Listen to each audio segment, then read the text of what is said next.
بسم اللہ الرحمن الرحیم۔ السلام علیکم ورحمۃ اللہ وبرکاتہ۔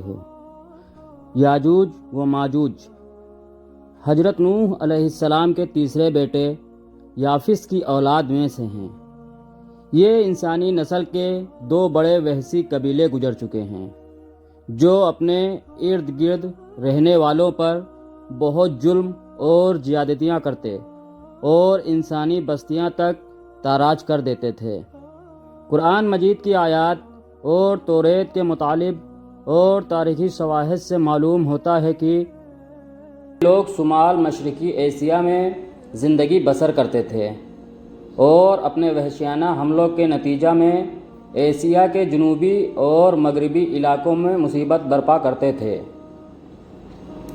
بعض تاریخ دانوں نے ان کی رہائشی علاقوں کو ماسکو اور توبل شیخ کے آس پاس بتلایا ہے، اور بعض کا خیال ہے کہ یاجوج و ماجوج کے شہر تبت اور چین سے بحر منجمد شمالی تک اور مغرب میں ترکستان تک پھیلے ہوئے تھے۔ حضرت ذوالقرنین کے زمانے میں یاجوج و ماجوج کے حملے وبال جان بن گئے تھے۔ ان کی روک تھام کے لیے ذوالقرنین نے پہاڑوں کے مابین اونچی اور مضبوط سد دیوار تعمیر فرمائی۔ ذوالقرنین اور سد ذوالقرنین کا ذکر قرآن کریم کی سورہ کہف میں موجود ہے۔ جس ذوالقرنین کا قرآن میں ذکر ہے، تاریخی طور پر وہ کون شخص ہے؟ تاریخ کی مشہور شخصیتوں میں یہ داستان کس پر منطبق ہوتی ہے؟ اس سلسلے میں مفسرین کے درمیان اختلاف ہیں۔ تاریخ کی کتابوں کے مطالعے کے بعد لوگوں نے ذوالقرنین کی شخصیت اور سد ذوالقرنین سے متعلق مختلف اندازے لگائے ہیں۔ بہت سے قدیم علماء اور مفکر سکندر اعظم کو ہی ذوالقرنین مانتے ہیں، مگر بعض اس کا انکار کر کے یہ دلیل پیش کرتے ہیں کہ ذوالقرنین دراصل حضرت سلیمان علیہ السلام کا خطاب تھا۔ جدید زمانے کے کچھ مفسر و مفکر ذوالقرنین کو قدیم ایرانی بادشاہ سائرس اعظم کورس اعظم کا دوسرا نام قرار دیتے ہیں، اور یہ نسبتاً زیادہ قرین قیاس ہے، مگر بہرحال ابھی تک یقین کے ساتھ کسی شخصیت کا اس کو مصداق نہیں ٹھہرایا جا سکتا۔ ذوالقرنین کی بابت قرآن نے صراحت کی ہے کہ وہ ایسا حکمران تھا جس کو اللہ نے اسباب وسائل کی فراوانی سے نوازا تھا۔ وہ مشرقی اور مغربی ممالک کو فتح کرتا ہوا ایک ایسے پہاڑی درے پر پہنچا جس کی دوسری طرف یاجوج اور ماجوج تھے۔ قرآن کریم کی سورہ کہف میں بحوالہ یاجوج ماجوج ذوالقرنین کے حالات بیان کرتے ہوئے فرمایا گیا ہے کہ جب وہ اپنی شمالی مہم کے دوران 100 دیواروں پہاڑوں کے درمیان پہنچا تو وہاں اسے ایسی قوم ملی جس کی زبان ناقابل فہم تھی۔ تاہم جب ترجمان کے ذریعے گفتگو ہوئی تو انہوں نے عرض کیا کہ یاجوج ماجوج اس سرزمین پر فساد پھیلاتے ہیں، لہٰذا تو ہمارے اور ان کے درمیان ایک سد یعنی دیوار تعمیر کر دے۔ چنانچہ پھر یہ کس طرح ذوالقرنین اس قوم کو یاجوج ماجوج کی الگار سے بچانے کے لیے دیوار بنائی، اور جو دیوار بنائی گئی وہ کوئی خیالی اور معنوی نہیں بلکہ حقیقی اور حسی ہے، جو کہ لوہے اور پگھلے ہوئے تانبے سے بنائی گئی، جس سے وقتی طور پر یاجوج ماجوج کا فتنہ دب گیا۔ جب یہ دیوار تعمیر ہو گئی تو ذوالقرنین نے اللہ کا شکر ادا کیا جس نے یہ دیوار بنانے اور لوگوں کو آئے دن کی پریشانیوں سے نجات دلانے کی توفیق بخشی، مگر ساتھ ہی لوگوں کو یہ بھی بتا دیا کہ یہ دیوار اگرچہ بہت مضبوط اور مستحکم ہے مگر یہ لازوال نہیں، جو چیز بھی بنی ہے بالآخر فنا ہونے والی ہے، اور جب میرے رب کے وعدے کا وقت قریب آئے گا تو وہ اس کو پیوند خاک کر دے گا، اور میرے رب کا وعدہ برحق ہے۔ رہی یہ بات کہ سد ذوالقرنین کہاں واقع ہے تو اس میں بھی اختلافات ہیں، کیونکہ آج تک ایسی 5 دیواریں معلوم ہو چکی ہیں۔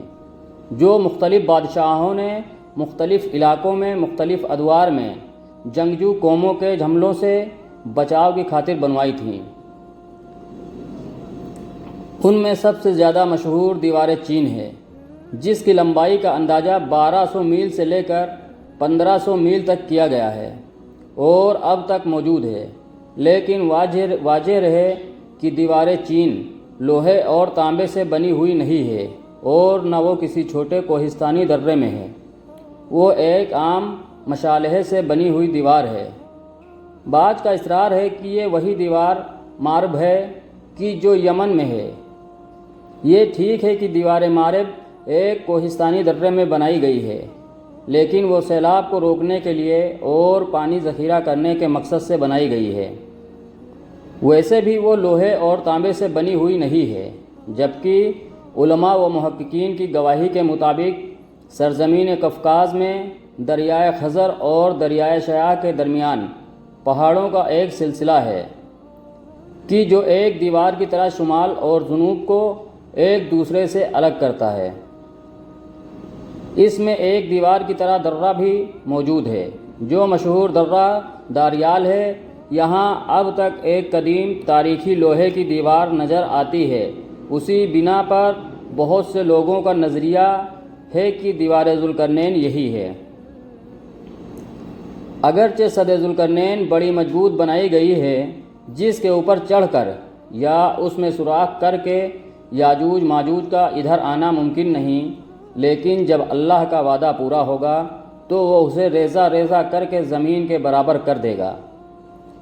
اس وعدے سے مراد قیامت کے قریب یاجوج ماجوج کا ظہور ہے۔ صحیح بخاری کی ایک حدیث میں حضور نبی کریم صلی اللہ علیہ وسلم نے اس دیوار میں تھوڑے سے سوراخ کو فتنے کے قریب ہونے سے تعبیر فرمایا۔ ایک اور حدیث میں آتا ہے کہ یاجوج ماجوج ہر روز اس دیوار کو کھودتے ہیں اور پھر کل کے لیے چھوڑ دیتے ہیں، لیکن جب اللہ کی مشیات ان کے خروج کی ہوگی تو وہ کہیں گے کل انشاءاللہ اس کو کھودیں گے، اور پھر دوسرے دن وہ اس سے نکلنے میں کامیاب ہو جائیں گے اور زمین میں فساد پھیلائیں گے، یعنی انسانوں کو بھی کھانے سے گریز نہیں کریں گے۔ تو اللہ تعالیٰ کی طرف سے حضرت عیسیٰ علیہ السلام کو حکم ہوگا کہ وہ مسلمانوں کو طور کی طرف جمع کر لیں، کیونکہ یاجوج ماجوج کا مقابلہ کسی کے بس میں نہ ہوگا۔ حضرت عیسیٰ اور ان کے ساتھی اس وقت ایسی جگہ کھڑے ہوں گے جہاں غذا کی سخت قلت ہوگی۔ پھر لوگوں کی درخواست پر حضرت عیسیٰ یاجوج ماجوج کے لیے بددعا فرمائیں گے، بس اللہ تعالیٰ ان کی گردنوں اور کانوں میں کیڑا پیدا کر دے گا، جو بعد میں پھوڑا بن جائے گا، جس کے پھٹنے سے یہ ہلاک ہونا شروع ہو جائیں گے۔ سب کے سب مر جائیں گے، ان کی لاشوں سے ایک بالش زمین بھی خالی نہ ہوگی، اور ہر طرف ان کی لاشوں کی گندی بو پھیل جائے گی۔ پھر عیسیٰ ابن مریم دعا کریں گے تو اللہ جل شانہ اونٹ کی گردن کے برابر پرندے بھیجیں گے، جو ان کی لاشوں کو اٹھا کر جانے کہاں پھینک دیں گے۔ پھر ایک بارش ہوگی جس سے کل زمین صاف شفاف ہو جائے گی اور ہر طرف ہریالی و خوشحالی ہوگی۔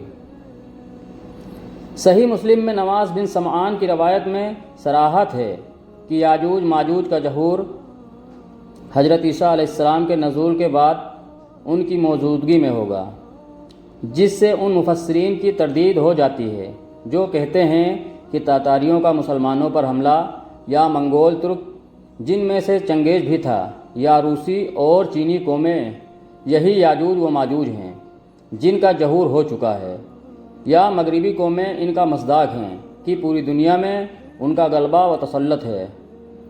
یہ سب باتیں غلط ہیں، کیونکہ یاجوج و ماجوج کے غلبے سے سیاسی غلبہ مراد نہیں ہے، بلکہ قتل و غارت گری اور شر و فساد کا وہ عارضی غلبہ ہے جس کا مقابلہ کرنے کی طاقت ملے گی۔